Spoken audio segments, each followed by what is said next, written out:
Good morning all of you. Previous video લેક્ચરની અંદર આપણે રિકર્સર શું છે અને કેવી રીતે વર્ક કરે છે જોયું હતું.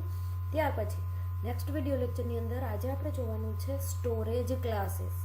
નેમ પરથી જ ખ્યાલ આવે કે એવા કંઈક ક્લાસ કે જેમની અંદર આપણે કંઈક સ્ટોર કરી શકીએ. બરાબર, સ્ટોરેજ ક્લાસીસ શું છે અને કેવી રીતે વર્ક કરે છે જોઈએ તો storage classes define the scope and lifetime of variables or functions within C program. તમે કોઈ પણ C લેંગ્વેજનો પ્રોગ્રામ કરો છો, એમની અંદર અલગ અલગ ઘણા બધા વેરિયેબલ ડિક્લેર કરતા હશો, કોઈ ફંક્શનનો યુઝ કરો છો, યુઝર ડિફાઇન ફંક્શનનો યુઝ કરતા હશો. હવે આ જે વેરિયેબલ્સ તમે યુઝ કરો છો, જે ફંક્શન્સ તમે યુઝ કરો છો, એમનો સ્કોપ કેટલો છે, એ ક્યાં સુધી તમે પ્રોગ્રામની અંદર યુઝ કરી શકો છો, કઈ કઈ જગ્યાએ તમે એમનો યુઝ કરી શકો છો, એમને કહેવાશે સ્ટોરેજ ક્લાસીસની અંદર આ બધું ડિફાઇન કરવામાં આવે છે. હવે સ્કોપ કોને કહી શકાશે તો it refers to the range of variable where variable for use. શું કહે છે કે સ્કોપ કોને કહેવાશે? તમે પ્રોગ્રામની અંદર વોઇડ મેઇનની અંદર એક વેરિયેબલ ડિક્લેર કરો છો, આ વેરિયેબલને તમે ક્યાં સુધી યુઝ કરી શકો, વોઇડ મેઇનની અંદર જ યુઝ કરી શકો, વોઇડ મેઇનની બહાર યુઝ કરી શકો, કોઈ બીજા ફંક્શનની અંદર યુઝ કરી શકો કે નહીં, એ બધું આવશે સ્કોપની અંદર. બરાબર, પ્રોગ્રામની અંદર કઈ કઈ જગ્યાએ તમે આ વેરિયેબલનો યુઝ કરી શકો છો એને કહેવાશે scope. And life time of variable કોને કહેવાશે? It refers to the duration of time in which a variable exist in a memory.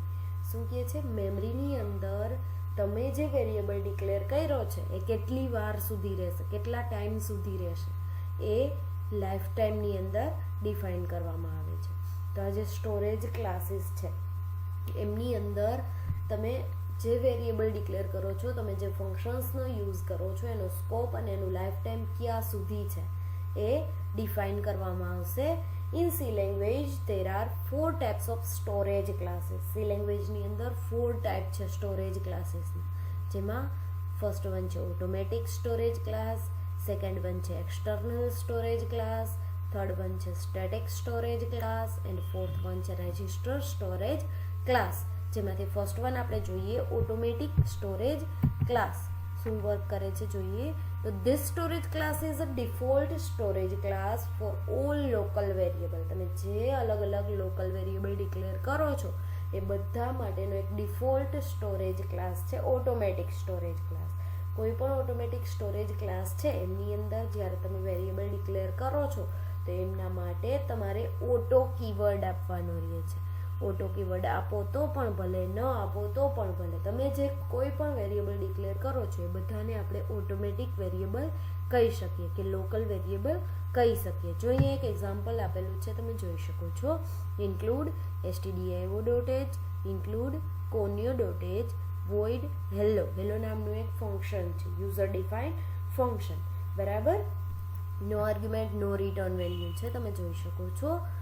Void main ફંક્શનનો યુઝ કર્યો છે, જે મેં ઓટો વેરિયેબલ લીધો છે. ઓટો ઇન્ટીજર કોઈ પણ કેરેક્ટર છે, ફ્લોટ છે, બધાની આગળ તમે જ્યારે ઓટો લગાડો છો ત્યારે ઓટોમેટિક સ્ટોરેજ ક્લાસની અંદર સ્ટોર થશે. Auto integer a = 10 CLR SCR. હવે એક જ મેઇન ફંક્શનની અંદર સેમ નેમનો વેરિયેબલ તમે ડિક્લેર કરી શકો નહીં. જો તમારે ડિક્લેર કરવો છે તો શું કરવાનું રહેશે? બ્રેકેટ સ્ટાર્ટ એન્ડ ઓવર કરી અને એક અલગથી બ્લોક બનાવવાનો રહેશે. આ બ્લોકની અંદર તમે વેરિયેબલ ડિક્લેર કરી શકશો.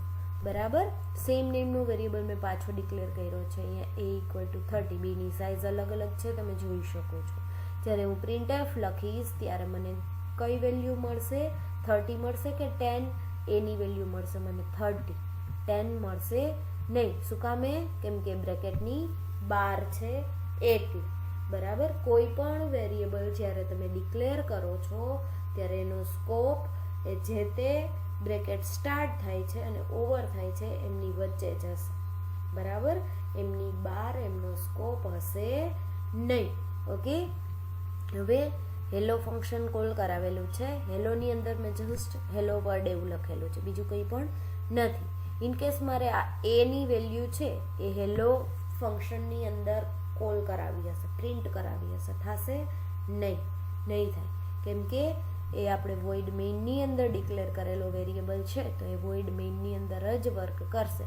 મેઇનનો બ્રેકેટ ઓવર થશે એટલે એમનું જે સ્કોપ છે એ ઓવર થઈ જશે, પછી તમે એમનો યુઝ કરી શકશો નહીં. આ સેમ પ્રોગ્રામને આપણે ટર્બોસીની સ્ક્રીન પર રન કરીને જોઈએ.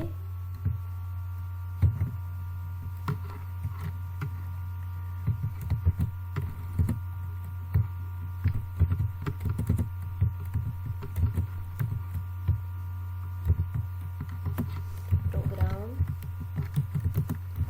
Four automatic storage class. Automatic storage class માટેનો પ્રોગ્રામ છે, બરાબર. ઇન્ક્લુડ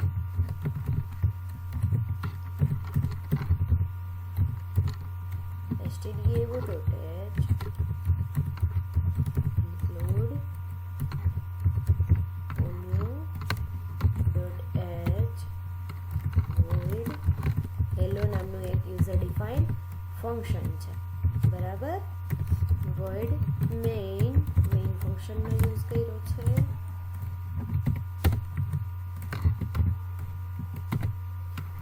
આમની અંદર વેરિયેબલ ડિક્લેર કરવો છે, auto integer a equal to 10, બરાબર. CLR SCR. એક સ્ટેપ આપણે રન કરીને જોઈએ જેથી આપણે પ્રોપર આઈડિયા આવે, બરાબર. પહેલા આપણે a ની વેલ્યુ જે લખી છે એ પ્રિન્ટ કરાવીએ, તો printf a equal to %d and a, બરાબર. આ હેલો જે આપણે ફંક્શન બનાવ્યું છે એ કોલ કરાવીએ, ફંક્શન કોલિંગ પાર્ટ છે, બરાબર. હવે function definition part.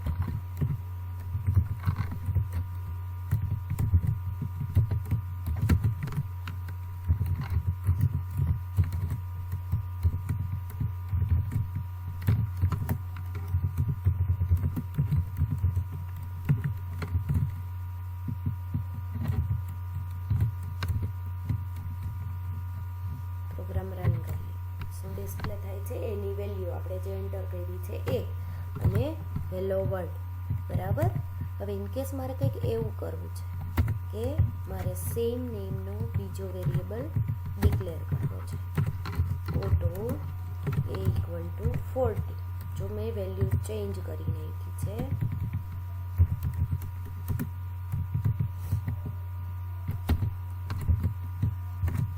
Bracket over કર્યો છે, બરાબર. હવે હું પ્રોગ્રામને રન કરીશ તો શું થશે? વેલ્યુ ચેન્જ થઈ ગઈ છે, તમે જોઈ શકો છો. આ જે 10 વેલ્યુ આપી હતી એ ના આવી. શું કામે? કેમ કે આપણે એક અલગ બ્લોક બનાવ્યો છે, એમની અંદર અલગથી વેરિયેબલ ડિક્લેર કર્યો છે, એટલે આ જે નવો વેરિયેબલ ડિક્લેર કર્યો છે એમની વેલ્યુ આપણે ડિસ્પ્લે થઈ, બરાબર. ઓકે. હવે આપણે અહીંયા હેલોની અંદર a ની વેલ્યુ પ્રિન્ટ કરાવી છે, printf a equal to %d and a થશે, જોઈએ નહીં થાય. શું થયું? એરર જનરેટ થઈ. જો અનડિફાઇન્ડ સિમ્બોલ એવું લખેલું ડિસ્પ્લે થયું, તમે જોઈ શકો છો. ક્યાં એરર આવે છે? આપણે હેલો ફંક્શનની અંદર a નો યુઝ કર્યો છે એટલે ન કરી શકીએ. શું કામે? કેમ કે એમનો સ્કોપ છે એ ક્યાં સુધી હશે? જસ્ટ આ બ્રેકેટ ઓવર થાય મેઇનનો ત્યાં સુધી, એમની બહાર ક્યાંય પણ તમે એમનો યુઝ કરી શકો નહીં. જો આ બ્રેકેટની બહાર તમે કે printf લખો છો, ફોર એક્ઝામ્પલ,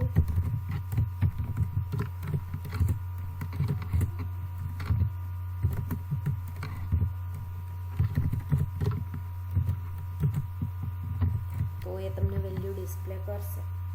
એક એની વેલ્યુ 40 આવી હતી એ, એક 10 જે આપણે ઇન્સર્ટ કરી છે એ, અને હેલો ફંક્શન, બરાબર. તો આ રીતે ઓટોમેટિક સ્ટોરેજ ક્લાસ વર્ક કરે છે. કોઈ પણ વેરિયેબલ જ્યારે તમે ડિક્લેર કરો છો ત્યારે એ વેરિયેબલનો સ્કોપ એ બ્રેકેટ સ્ટાર્ટ થાય છે ત્યાંથી ઓવર થાય ત્યાં સુધીનો જ હશે, એમની બહાર ક્યાંય પણ તમે વેરિયેબલનો યુઝ કરી શકતા નથી. ઓકે, તો આ રીતે ઓટોમેટિક સ્ટોરેજ ક્લાસ વર્ક કરે છે.